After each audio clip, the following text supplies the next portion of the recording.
On page 72 of the training manual is activity 3J, the value of the big book to use for reading stories.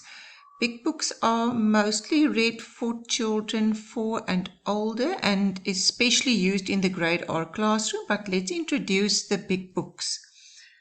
The big book is a large book. It is A3 size.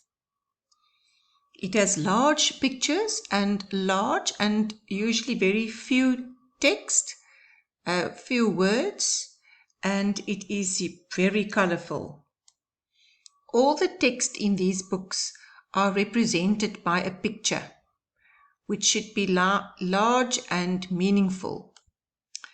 It is easy to make your own big books, and the big books can be on a topic. It can be a story. It can be a book of rhymes. If I say it's a book on topics, it could be a book about butterflies or a book about colors or numbers. Let me show you a few pictures of books made by the learners from Boland College. Here is a book which was hand-drawn by a person about my family. A book about soccer. A book about fire. A book about dairy farming. Opposites.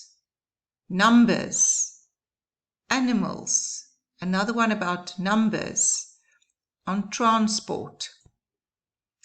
So to recap that, a big book is A3 size, it's got large picture and large text, and it's colorful, and all the texts are represented by a picture. It could be a storybook, or it could be a book on a theme like butterflies or numbers or colors or families, or it could be a book of rhymes. The value of books like these is because it is large, it makes shared reading very easy. And it supports the reading of books jointly by adults and children. It is attractive, so they like it, and it encourages emergent literacy and reading. So here we come to the end of this ELDA about creativity.